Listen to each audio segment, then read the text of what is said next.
Hello, everyone. We're going to go ahead and get started here. We're very excited for today's webinar. Thank you all for joining us today for the How to Get More Clients Easily free CPE webinar. So today we will be discussing what has changed in the digital world in terms of the way in which you market your tax and accounting practice, and also how the referral pipeline has changed. In order to adapt, it is imperative for pros to build trust and establish their digital presence online. So in this webinar, we will also discuss the basics of how to get more clients easily, and then we'll kind of dive deeper into what we call the essentials and the details and action points that go along with executing these essentials for growing your client base. So a bit about this webinar. It's going to be about 50 minutes long approximately and 5 minutes of Q&A. Please answer the 3 polling questions in order to get CPE credit. Please stay to the end as well for some special offers, and it is also required that you stay for the full 50 minutes for CPE credit. And this webinar will be recorded and available for playback. And this webinar is designed for US-based small tax and accounting practices. However, we believe that any business or practice may benefit from the content. And for our CPE credit, you must be a CPA. You also must participate and be on the webinar for the full 50 minutes. Please answer the polling questions along the way, and you will, after the webinar, receive an email with some information on how to log in and create your account with the CountingWorks Pro CPE site. Now I would like to introduce all our presenters. So Lee, go ahead. Yes, excited to be talking about marketing with the tax and accounting space. I have been working with independent accountants and tax professionals for many, many years, originally with our company Image One and now with CountingWorks Pro. We're really excited to share some of the latest trends that are working for our most successful clients and hope you get some real value out of this. Hi there, I am Katie Smith. I am your Client Success Ambassador here at CountingWorks Pro. Very excited to be talking about this topic today. My job here is to solely support you with your marketing system. And hello, this is Steve Anderson. I'm the Senior Business Development Manager here at CountingWorks Pro, and also very excited to talk about this. This has been an ongoing thing, kind of consistent to today's industry. And with Lee and Katie and Alexa, I think it's going to be a great webinar for us to talk about, and a great topic. And I am Alexa Myers, the Marketing Manager here at CountingWorks Pro. So let's jump on into the webinar.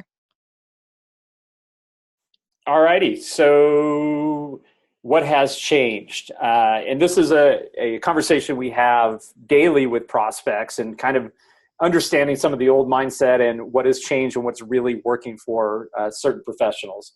There's a new kind of dichotomy in the market where certain people, it's kind of the haves and haves not. Certain professionals are booming and doing really well. I think it was 7 to 8% growth last year in overall profits and revenue based on the latest surveys. So a lot of people are doing very well. We'll talk to others who are struggling. And some of the things are that the main thing you need to understand is the referral pipeline has changed. So the old way to get referrals, what we called scrambling for clients month after month with one-by-one referrals, is a slow process. It's a limited scale process, and it in itself has changed. And we're going to kind of discuss how the old referral process works versus what's happening today.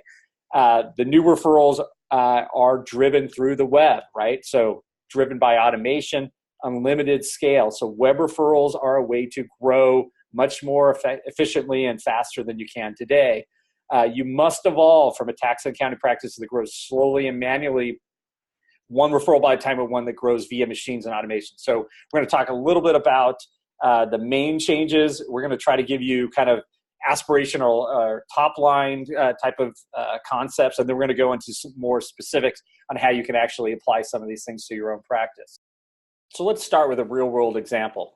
Think of it this way. So James is a CPA and he relies on old pipelines like print ads and occasional word of mouth referrals. He does not have any 5-star reviews, just a couple of disgruntled former clients who left 1-star reviews on Yelp or Google My Business. Now James is scrambling to stay afloat, but he doesn't want to change his marketing approach. And we see this often when we're talking to prospects. I want SEO, I want leads, I want all this, but they won't change the way that it actually works. So he's bleeding clients and losing revenue every year. Melissa, on the contrary, embraces digital marketing. She has great 5-star reviews and a broad digital presence that speaks to her audience on various channels. Whether that be on her email newsletter, through directory sites and marketplaces, her blog, or even social media channels. She does not rely on just one channel, but several.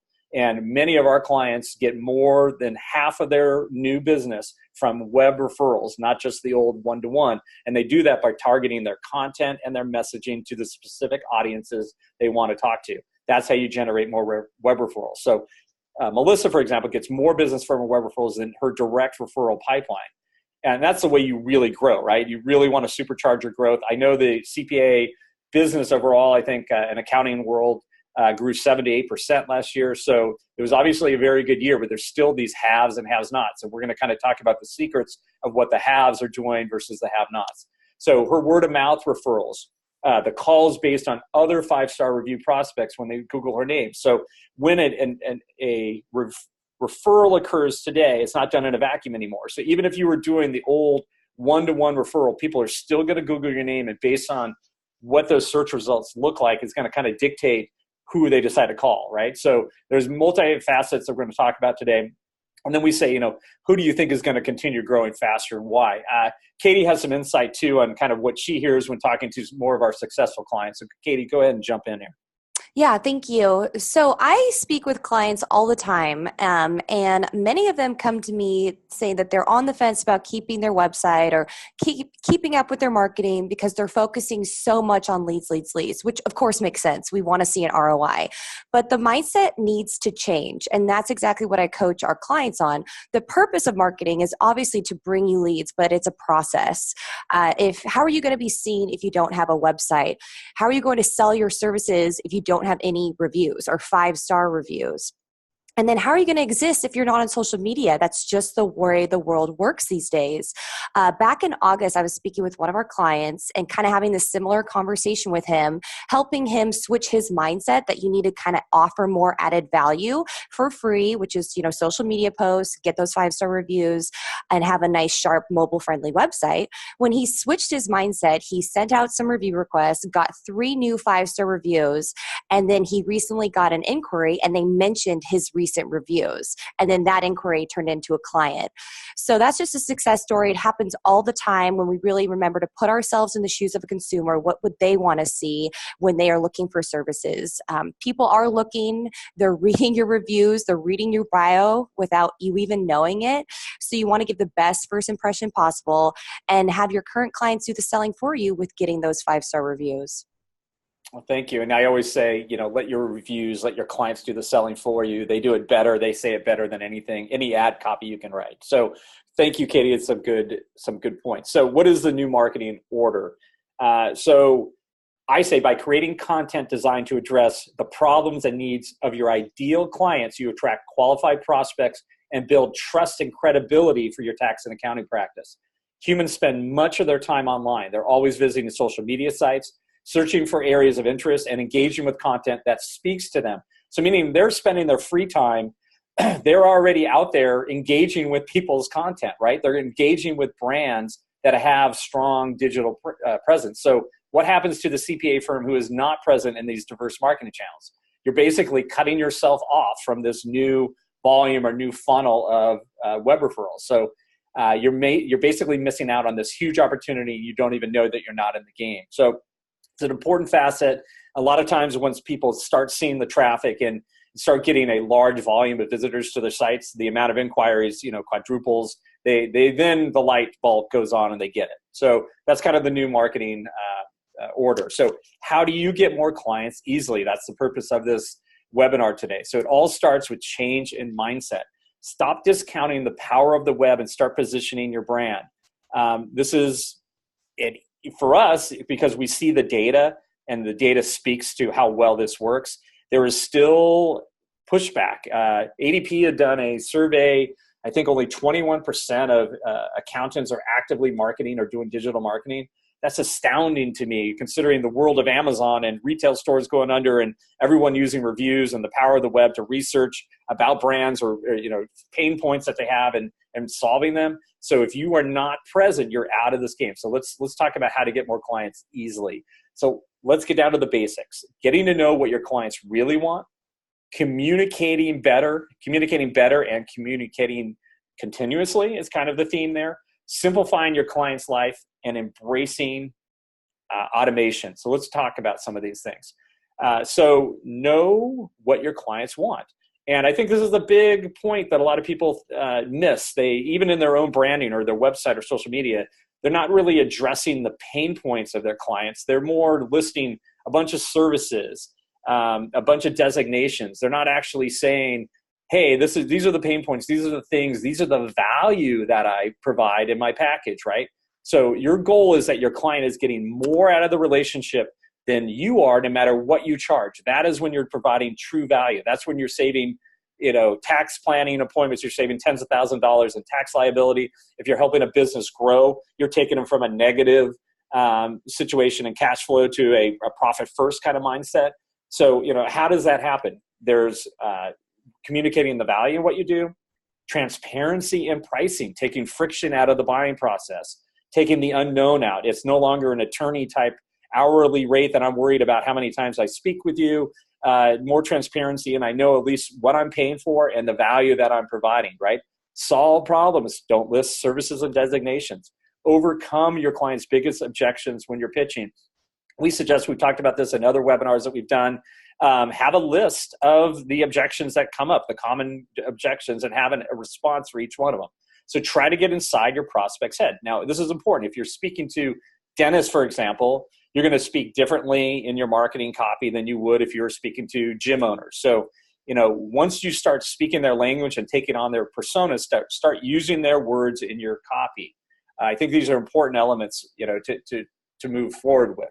So communicate better. What do we mean by that? Communicate regularly about the things that help them worry less about their money. That's your primary role, right? Oftentimes clients just need some regular reminders of the value of your advice. It makes you easier to refer. It makes them value the information that they're getting. They feel more valued as a client. You have a tighter relationship. Most likely you're going to be able to, as we say, better relationships means more referrals, less churn, trust, and higher fees, right? And a lot of times, don't sound overly technical things. Try to make it more, again, speaking their language, speaking to them. So these are some different ways that you can communicate better. Simplify your client's life, right? So what is the reason they're hiring you is they either don't have the skill set to do a lot of the accounting, planning, tax prep, whatever it is, themselves, or there's the fear of missing out or making a mistake. But your whole goal is to make their life easier, right? Everyone it's about lifestyle now. It's about spending quality time with your family, at home, with your health. And it's not just work. So people want to be able to simplify their client's life. So if you are able to do that and make it easier for them to work with you, to communicate with you with tools like secure portals, there's Slack, there's Zoom, there's mobile and web-based tools, simplifying the process of, in the engagement letter of starting to work with you, onboarding. There's a bunch of technology-enabled firms that are doing that now. If you make it hard for a client, that is part of the selling point now. So what is my client experience like, as much as what is the expertise and value that they can provide? So it's kind of becoming a two-pronged issue when people are determining who they want to work with. So, how are other ways you can do that? Send automated messages or e-cards on important dates, due date reminders, include relevant content in your newsletters. Listen to your clients' feedback and your ratings. It's going to help you get a much bigger picture of where you're going with your practice. So again, simplify your client's life. Embrace automation. There are so many tools right now, and I know AI and the fear mongering that goes on, but there are so many tools that make it easier for an accountant, a tax pro, to work with their clients and to do the actual work. We like a product called Roger.ai, but there's a bunch. There's Bill.com. There's all kinds of tools right now that are allowing mileage tracking, that allow more automation and make it easier, so the tedious tasks that you used to be doing are now being done by machines. But this can be thrown in, so now you can offer more consulting advice, more CFO type services. So It's designed to give you and your team your time back by getting all the boring daily financial work done through automated workflows, right? So definitely start research. If you're not using these tools now, it's definitely something we recommend because it kind of falls into the whole mindset of how do you get more clients easily. So not only are you going to get more clients, but how are you going to make it easier for you to support a larger client base? And part of that is through automation. Polling question number 1, Alexa. Okay, so we're at our first polling question. So go ahead and answer this question. The question will launch on your screen, and you will have about 30-45 seconds to answer it. So the first question: in order to get more clients easily, you need to use the power of the web and start positioning your brand online. So I hope this is a simple one. It's a true or false. So I'll give everyone a few seconds to answer this.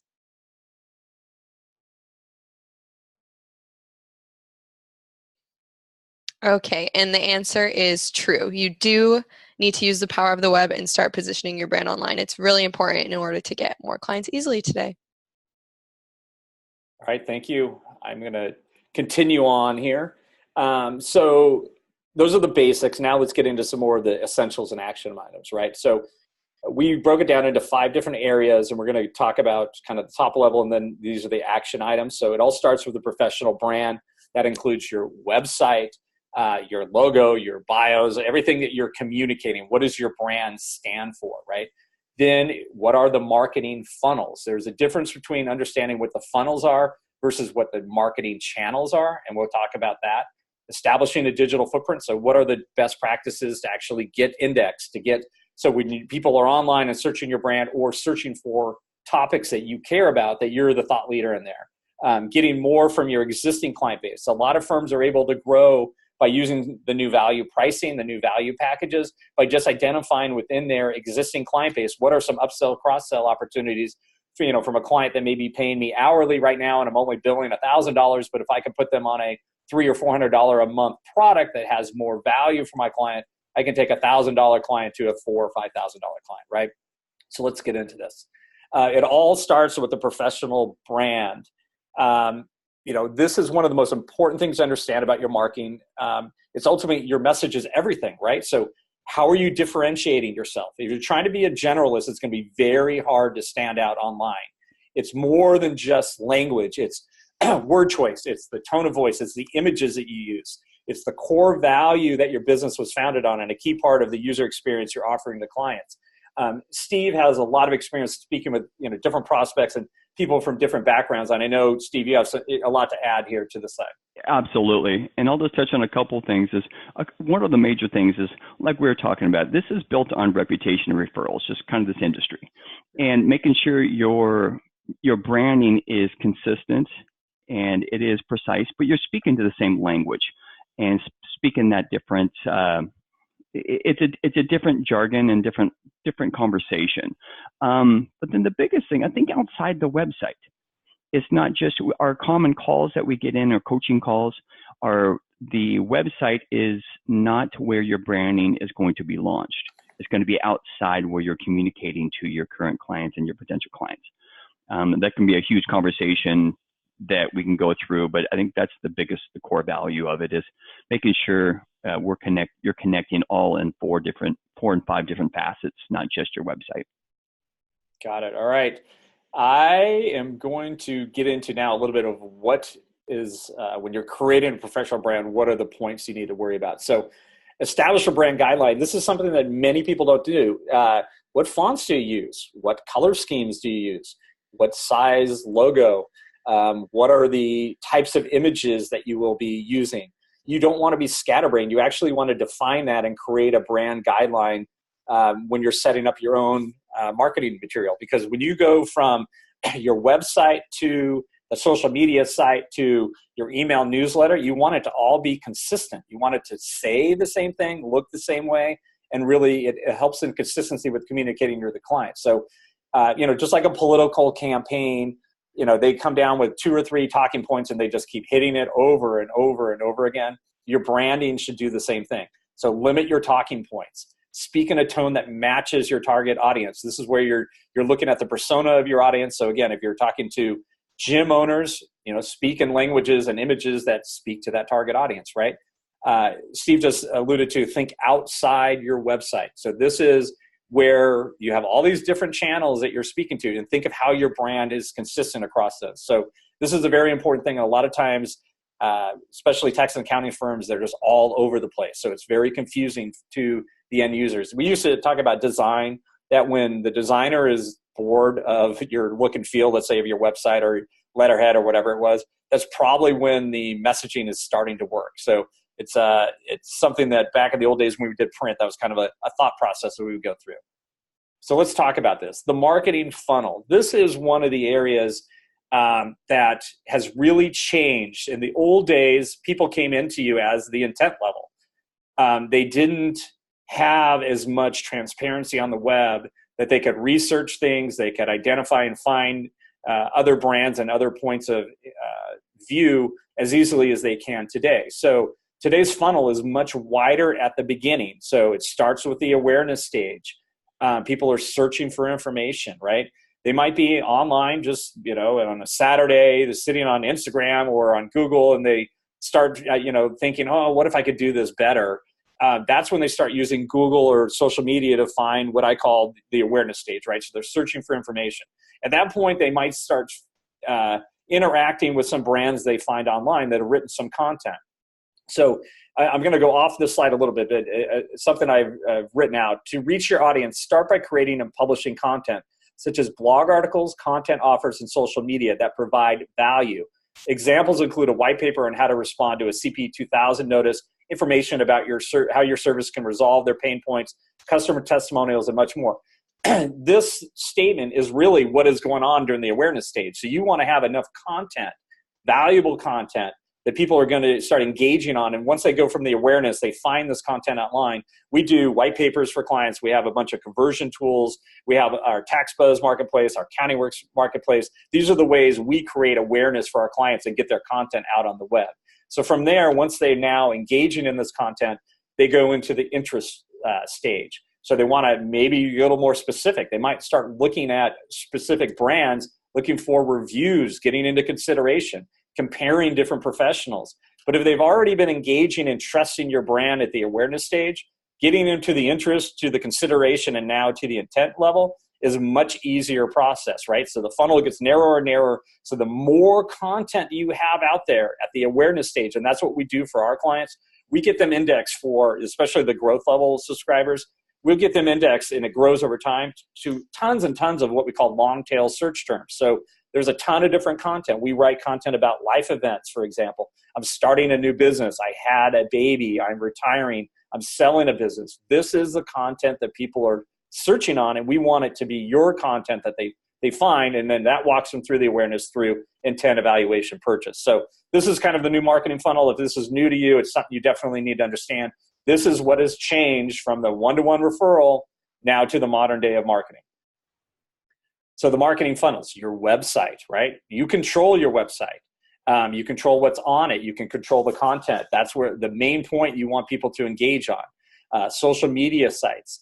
They're getting more and more with, we have some clients using Messenger all day long, engaging clients with Facebook Messenger.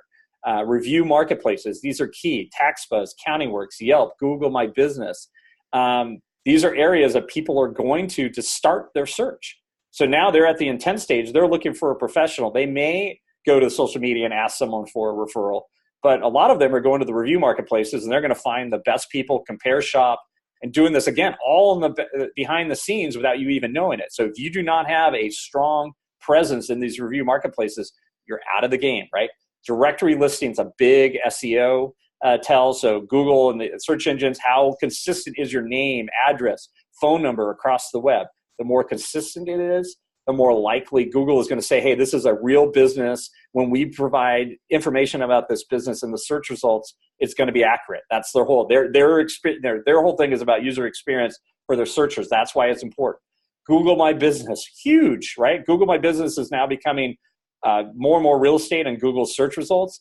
Being in the top 3, what does it take? It takes reviews. It's updating your pictures, making sure your NAP settings are correct. So these are the marketing funnels to look at. So number 1, having a high-end mobile friendly website. And we say this is a responsive website. So you want, when someone's on a desktop, an iPad, a mobile device, you want that site to change size and the information that's showing automatically. You don't want to have a site that starts cutting off information. And this is true with your email newsletter as well.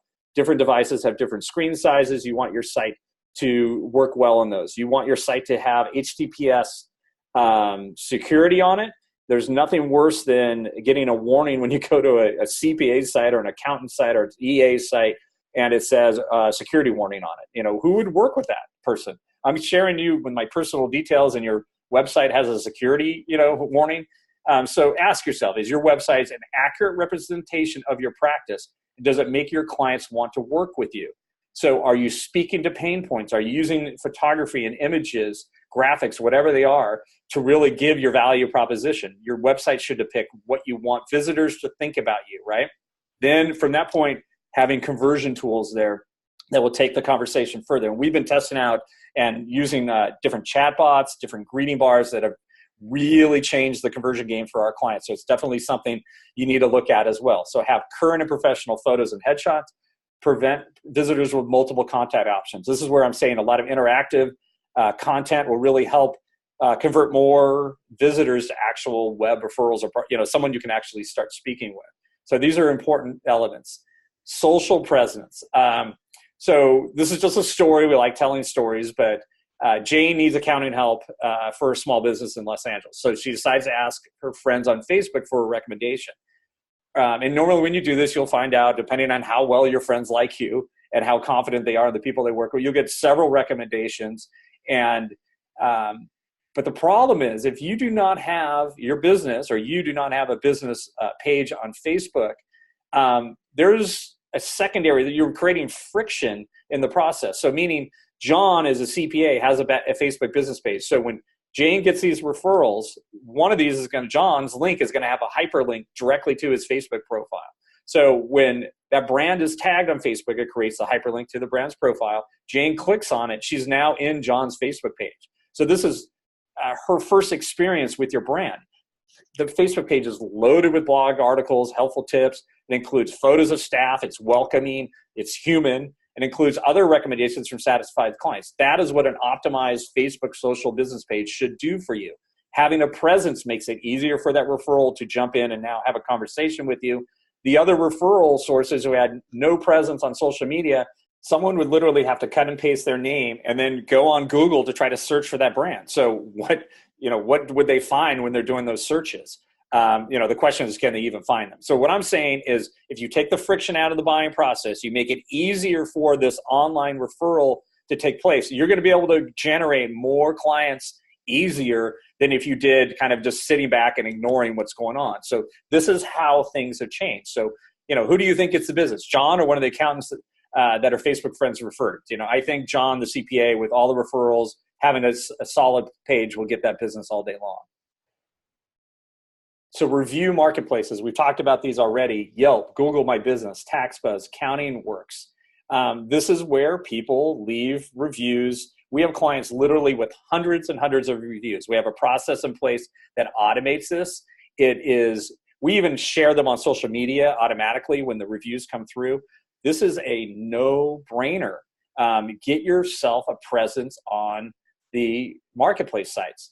There's a lot of SEO benefits as well. The search engines, Google will look, what brands are people talking about? They're not going to promote and show a brand that doesn't have reviews high in the search results. They want to show the best people, right? They want to show, results that people can trust.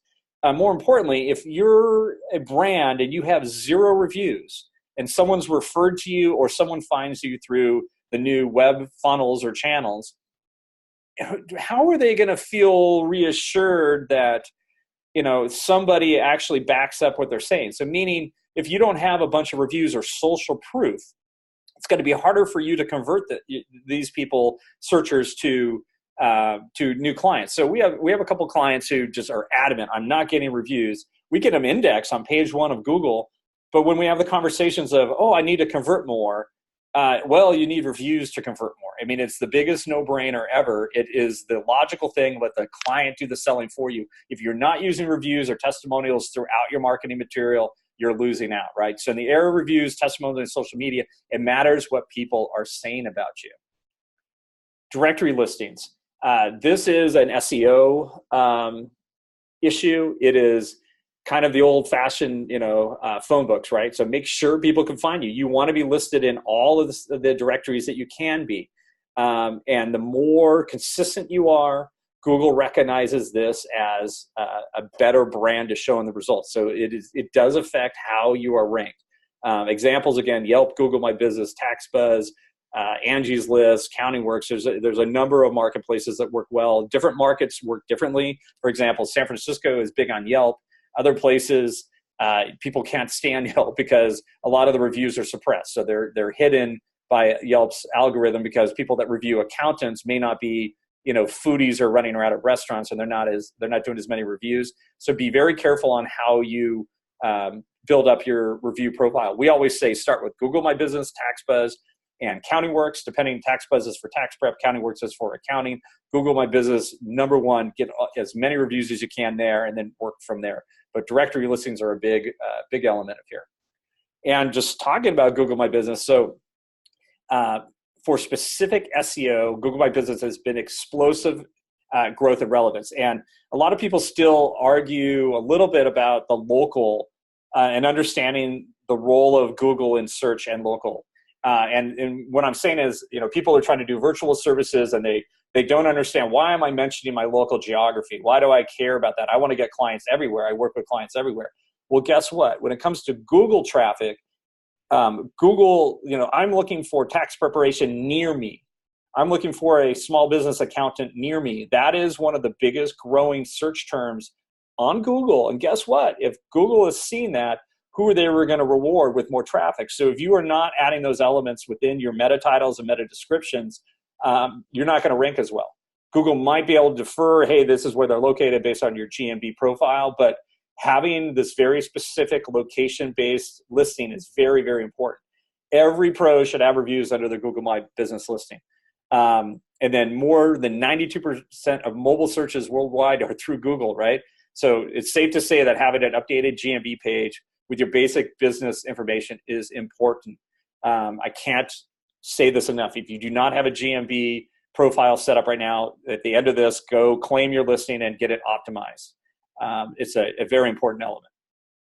So the marketing channel. So I've written articles that say, it takes more than a website to be found online. And that's one of the kind of the misnomers that people think, well, I put a website up and nothing's happening. It's like, well, that's not the way the digital world works. It's all driven by algorithms. Algorithms will look at a website as one element of how they rank your brand, right? But that's not the only element. So your website, the directory of marketplace sites, social media, referral networks, email newsletters, blogs, guest posts, and interviews. You write articles on LinkedIn or Accounting Web, Medium. These are ways to get citations for your brand, to get outside traffic to your website, or at least to your marketing material that's really going to help kind of create more awareness everywhere. So the way your brand is positioned, the way it's ranked within the algorithms is determined by these factors. So this is how you get more clients easily. You concentrate on all of these elements. It's not hard. If you have reviews, if you have a strong social media presence and are posting continuously, if you have all these directories and actively manage them, you're going to get more traffic. You're going to get indexed better than anyone else. And the best way to describe this is we compare our profit margin and our core growth subscribers, which are kind of more just, that's like the starting point, versus our growth clients that we're doing all these different elements for. The amount of traffic difference is 2 to 1, and more in some places. Whether you're getting hundreds of visitors or getting in the multi-thousands. So that is kind of the difference of way these marketing channels work on search. So this is the establishing a digital footprint. This is kind of the whole concept of today's webinar. 5 reasons why your practice should be maintaining an active, engaging online presence.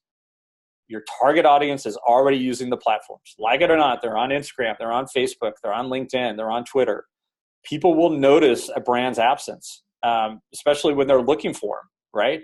They want to engage with you online. So you want to engage with your audience where they are, right? So your competitors are using social, whether you decide to or not.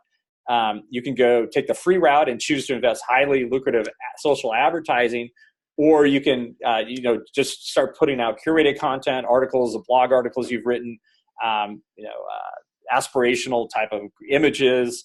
We have a Wednesday Wisdom. We do Friday cartoons for clients. So it's a lot of different ways to get more engagement and show off personality. But you can control the conversation about your brand and establish yourself as a thought leader. That's what this is all about. And to get in that whole awareness level of this funnel. So prospects start searching online and social first. They don't pick up the phone and ask a neighbor or a friend. They're going to start doing the searching online. And they may still use friends and the people they trust, but I guarantee you, even though they're doing that, they're still going to Google you and see what others say about you. So this is an important element of how you establish a digital footprint. Polling question number 2. All right. So yeah, we're at polling question number 2. So once again, the polling question will launch on your screen and you can answer there. But this question, so we literally just reviewed this. So why is it important to establish a digital footprint? So A, your target audience is already using the platforms. B, people will notice you're absent. C, you can control the conversation about your brand and establish yourself as a thought leader. Or D, all of the above. So everyone go ahead and answer that on their screens.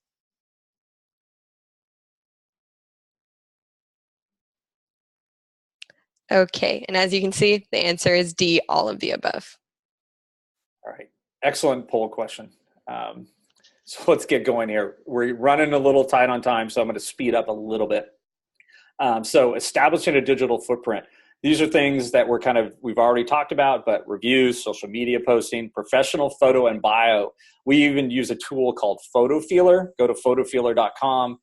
You'll be able to upload various images of yourself and have kind of the web and crowdsource rank what they feel about it and trust. And would I hire this person is a great tool. You would be surprised sometimes how many poor bio photos are out there that are really limiting your ability to gain new clients. Put some personality in that bio as well. Jump out, get interviews, get your content out there, guest posts. These are elements that help establish a strong digital footprint. Reviews, 97% of consumers say they read reviews about local businesses, right? And according to Bright Local, 7 out of 10 consumers will leave a review for a business if they're asked to. We do this all day long with our client base, and the results are incredible. The amount of feedback that happy clients will provide is very solid, and it's not hard to build a strong review profile. This is job number 1 after this webinar. If you are not working on reviews on every engagement, every successful engagement, ask for a review. We started integrating this more into our own process with County Works Pro. We had relaunched kind of a new website and really repositioned that brand over the summer. We went from 0 to 29 5-star reviews in just a month or so. And it is a matter of putting the process in, and now every week we're getting more reviews, and we made it part of our process. You need to do the same.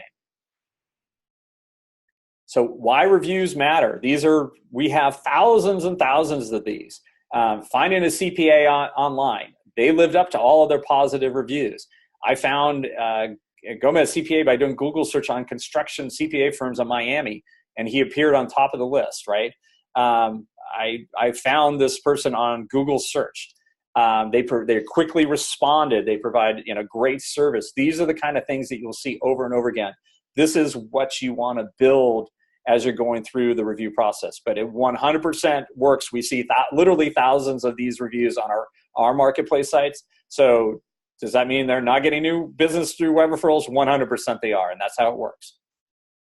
So we talked about this a little bit, and I'm going to bring Katie in. We did some research on this, on the profile headshots and how much traffic they received. And I'm going to let Katie kind of talk about some experiences and coaching she did at House on this. But we did find 3.1 times more profile views with a professional headshot, 7 times more 5-star reviews, and 3.7 times more TaxBuzz leads. This is a significant difference than people that are not using that headshot to help with that first impression. And Katie, go ahead and give some coaching here that you've done on previous firms. Yeah, absolutely.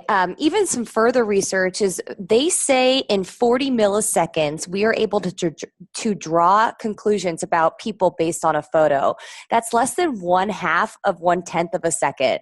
So the point here is that it's very important for a profile picture or having a professional profile picture, and it can actually have an effect on making a good first impression. So when I worked at Houzz, I would coach a lot of clients and speak with them about how they obviously do beautiful work, remodeling homes or decorating the interiors of a home. But if their photos did not showcase that, no one understood their talent. Nobody saw what they're able to do. And so they wouldn't inquire about their services. The same goes for a profile picture. Having a professional photo, I think, is a wise investment for your practice and your business. And you want to make sure you look approachable and professional for visitors to see you as someone that they can trust with their money. So the importance of a professional photo is heavy, and I definitely am a big believer in it. Yeah, and I think the data kind of speaks to it. So it's not just an idea. This is subjective. This is definitely 100% something you should work on. Social media posting. We've been talking about this, but another element that people don't think about is social media is a part of the algorithm and how Google ranks you. And more importantly, sites like Twitter actually get indexed themselves on the search results for items that are more timely, so more newsworthy type of content. So if you're active on Twitter or sharing content that is valuable to your audience and Google sees that, it might be indexed as well. These are all signals to the search engines to rank your brand higher. So, get social, right? Connect with other influencers, bloggers, connectors, people that your own referral network. I was talking to a client even yesterday about how they use LinkedIn, and they'll connect with all of their clients, and then they'll be able to see other opportunities of people that they might be connected to that their current client, who's not a client yet, but their current client is connected to, and it makes an easier way to kind of reach out and say, hey, I know you know so-and-so, I've been connected to them as well. I'd love a referral, or, it's just an easier entryway to start conversations. That's kind of what the whole goal here is, to showcase your brand online, but really to have a communication channel through your social media posting. So this is a huge thing. We've talked about it over and over again here, but don't discount social media. Which leads us to polling question 3. I think we're back on time, so I think we're looking good here for some Q&A as well. Great. Okay, so polling question 3. Which of these is not a key part of growing your marketing funnel? So Lee talked about the marketing funnel a little bit ago. So which one's not a part of it? So A, website, B, directory listings, C, paying for online advertisements, or D, Google My Business? Another tough poll question. Yeah, I'm making them hard. All right, and the correct answer, or wrong answer, is C, paying for online advertisements. It's not a key part of growing your marketing funnel. All right, so let's start ending this and talk about some other important areas. So content, interviews, and guest posts. So great content, whether it be evergreen. So evergreen content is something that is a how-to piece that is not necessarily related to a newsworthy type event. So meaning evergreen content gets indexed, and most likely Google will keep it indexed for a long period of time. They have changed their algorithm a little bit, that it might make sense for you to refresh those articles from time to time, because they are looking at timeliness of articles. But those how-to pieces, you can talk about the latest tax reform. You can even talk about your reviews, right? You want to inspire action in your readers. Blogging consistently has led B2B marketers to generate 67% more leads than marketers who do not. So this is part of the funnel. There's a lot of pushback, and everyone's blogging now. There's so many blogs. The reality is, and some of our clients, 50% of their traffic comes to their blog content on our websites. I think that in itself speaks to the effectiveness of it. It is not in any way not something you want to spend time on. If you can't spend the hours and hours of writing and coming up with concepts, that is where tools like ours come in, where we do the content for you. And I mentioned this before, over 50% of our growth level subscribers website traffic comes from the actual blog and social content. That is a huge, huge element. We even do interviews with our clients to help them kind of boost another form of content that people will engage upon and come through on. But these are areas that you need to really start looking at and make it part of your digital marketing plan. Getting more from your existing client base. So this is something that is the easiest thing in the world to do, and many people don't. They don't step back and kind of look at, what does my existing client base do? Some don't even market actively to their client base. I mean, you want to make it easy for people to refer you. You want to make it easy for off-season revenue opportunities, right? So communicate year-round. You'll have less churn. We have seen higher average billing rates per client because they trust you more. They respect you. You have a better relationship. They're not going to be as price sensitive. It's not, I don't feel I'm valued, I'm going to go shop somewhere else. So, by communicating year round, this opens up opportunities. So identify upsell opportunities from existing clients. So the example I've said earlier is, who's paying hourly now for some services? Maybe you do tax prep, maybe you do financial statements, whatever you're doing. But what if you put in a value package program? And we have some of our most successful clients, and we have other webcasts that we've done on pricing and articles we've written. They do monthly programs, right? So what if you did that and started showing, let's say a starter program is $500 and $1,000 and $2,000 a month. So you've taken a client who's paying $1,000, $1,500 and now could, make maybe $10,000. If you can show the value, they're willing to spend it, right? If you add a new service, right, the chances of them upgrading or spending more with you, that's the way to grow, completely just from your existing client base. So spend the time, go through that client base and segment them. Which clients are spending what now? Who could you identify that you have some new programs or packages that they might identify to, or cross-sell them? So, whether now with ADP and everyone's new HR managed payroll services, there's a lot of different services you might be able to add that you can gain more business from existing clients. This is an area that, again, if you do it correctly, you could be growing 10, 20, 30% a year just from this.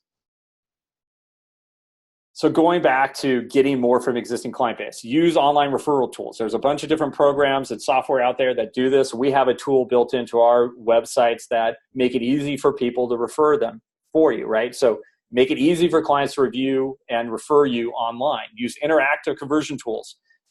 Test new pricing models. We do chatbots. We're doing greeting chatbots that are capturing a ton more leads than when we didn't have them. And it's definitely an area that we are continuing to put more resources to. So experiment with this, whether it be live chat or we use our chatbots because usually it's hard to get people to properly be online all the time when a chat comes in. So the chatbots can do a lot of this for you and lead you into a conversation.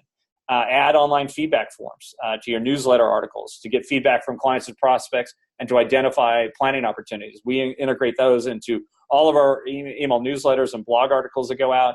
At the end of them is the opportunity for someone to ask a question. So whether they found you online or they're one of your email subscribers, it makes it easy for them to communicate with you.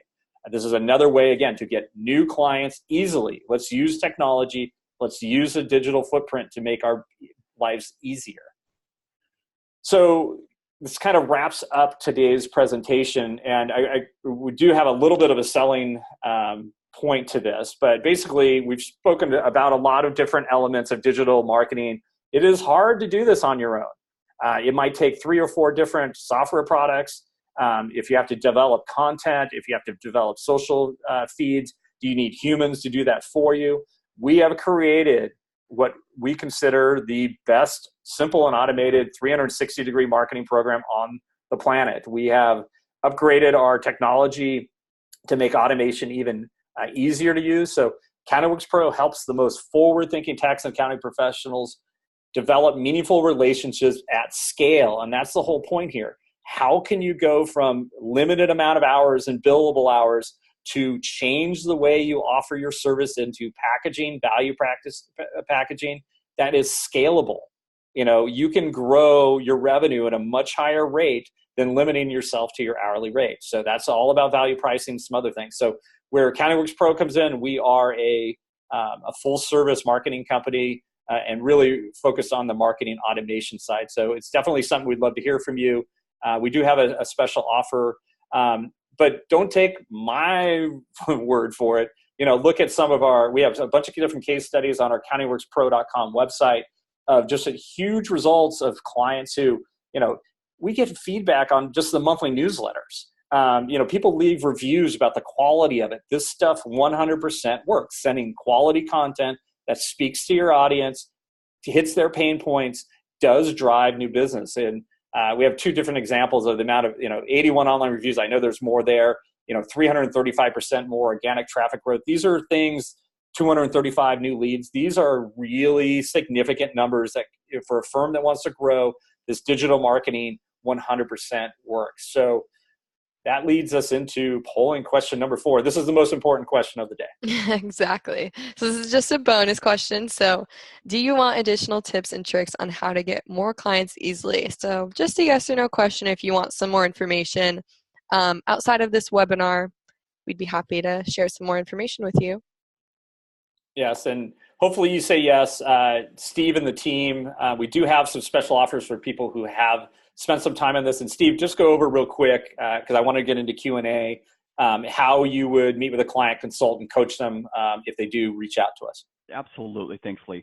So obviously with the conversations we've had throughout the webinar here, our focus is to set something up that's going to fit you. There's obviously different ways of doing it. Some people are contacting us with stuff they've already built. So blending in what we do with them. So we're going to kind of take a little bit of burden off. First off, we're going to waive all the setup fees. We're going to buy into what you're doing and making sure that we're able to provide a service. But then we're also on our website bundles, we're going to give an offer 20% off the first 3 billing months. Focusing on making sure we're building you package and making sure we're setting you up for success. And then if you have that website and have a system almost built but looking at more of the tax buzz and counting works on the pro system, we are going to offer 100% off on our annual subscriptions. Whoa, not 100%, $100. Excuse me. Whoa. Let me Steve, sales is getting carried away here. Yeah. Yeah, $100 off. $100 off on all of our tax buzz and Counting Works Pro packages. Perfect. So we just try to make it easier, take a little risk off of you, make it easier when you onboard and get running. So definitely take us up on these special offers. So I'm going to run into Q&A. I think we only have time maybe for 3 questions. Alexa, I know you've been watching, and what do we have? Yeah, so we have a few questions. So the first one I have is, what is the role of value pricing in gaining new clients? Yeah, and we've spoken about value pricing. So value pricing is this whole concept of doing packages where you're taking a set of services and putting them into an easy to understand program that your prospects can kind of figure out the value. So, have you ever come across another tax and accounting practice that's charging tens of thousands of dollars for a service you essentially give away for free, right? So it's kind of a frustrating feeling to see your peers making bank on something and not being able to figure out how they do it. So charging high prices generally does not indicate higher quality. You know that, but limiting choices helps combat analysis paralysis is what we call it. It's a kind of a term, as too many options can be demotivating. If you're out here on the West Coast, it's kind of the In-N-Out Burger. Limit your selection, makes it easier for people to go in, get what they want, quote unquote, with very few choices. So this is kind of the way value pricing starts to work. And the best way to sell a $2,000 service is to put it up next to a $4,000 service. But why, right? The culprit is a common cognitive bias called anchoring. And anchoring refers to the tendency to heavily rely on the first piece of information offered when making decisions. So what we're trying to get you to think about is if you're doing value packaging, you're able to show maybe 3, that's kind of what science has been saying, 3 choices. Let your consumer then stop worrying about whether or not they're going to buy from you. The big issue now is which service is right for them, right? So you're kind of changing the conversation from trying to close them to kind of coaching them, and this is the best program for you. So, reframe the service's value. And then also be careful in the way you price things. So here's an example. It's easier to evaluate how much you're getting out of an $84 a month subscription versus $1,000 a year, even though they average out to about the same cost, right? So watch the way you price. There's a whole nother, we've done webcasts in our growth program on pricing. There's science behind it. But basically, packaging is essentially turning a set of your services into a tangible product. And it's easier for your client to wrap their head around this and foresee the value you provide. So I think this is a good reason you should look at value pricing. You can test value pricing and get immediate feedback, right? And kind of fine tune it. So what is the value of value pricing and gaining new clients, especially web referrals? You're taking friction out. You're more transparent. You're making it easier for them to choose to work with you. Okay. And what do I need?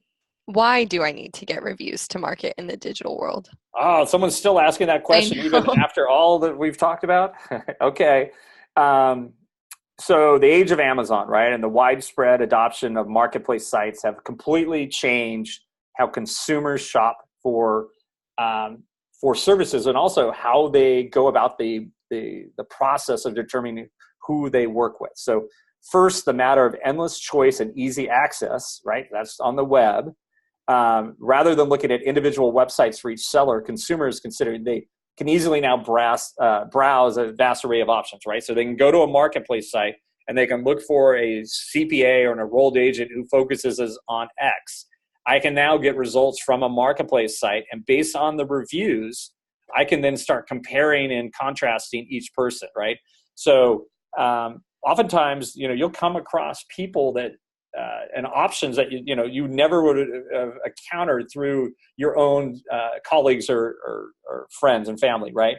So I think that's issue number one. Issue number two is, even if someone referred you, it's very likely they're going to Google your name to see what others say about you. This is the disruption in that traditional one-to-one referral process. So if you do not have 5-star reviews, or worse, 1 stars, that referral process is going to be disrupted and stopped right in its tracks, right?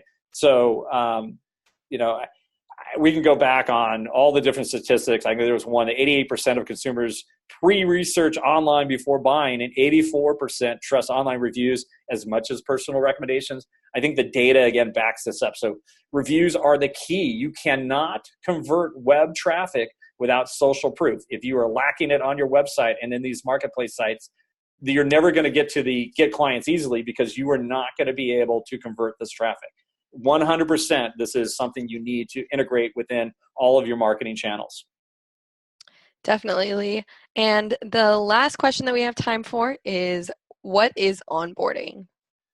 Onboarding. So we talked about this a little bit before, but it's kind of, think of it as user experience. So, how do you engage clients when they become a new client, right? So people are used to technology right now. So a competitive advantage is generated mostly through great product and user experience. So, we live in a high-tech world that's getting more and more high-tech, right? So offering ways for people to join your client base quickly and easily will set you apart from other professionals who still ask clients to do it the old ways, right? So they don't offer alternatives. They add friction to the process.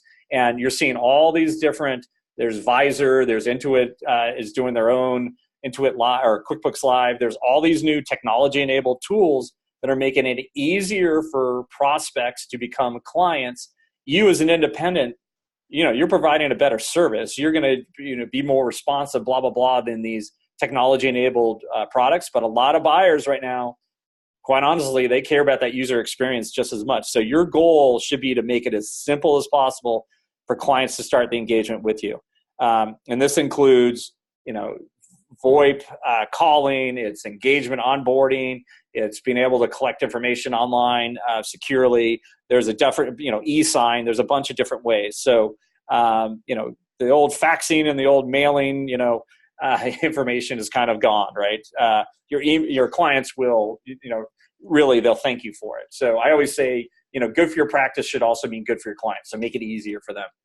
But I think that kind of wraps it up. We're butting ahead on the time point here. So, Alexa, I'll just leave it to you. I'm going to again say thank you for joining us. I hope you found some value in this information. We have a lot of data to back up the topics we're talking about, so we'd love to hear from you. But Alexa, go ahead and finish this up. Yep. If anyone has any further questions, please visit our website at countingworkspro.com or just give us a call. We hope that you're walking away from this webinar with some helpful tips on how to get more clients easily, so that you have more time to focus on what we think is most important, which is your practice. Thank you all for joining us today, and we'll see you at our next webinar. All right. Thank you. Thank you.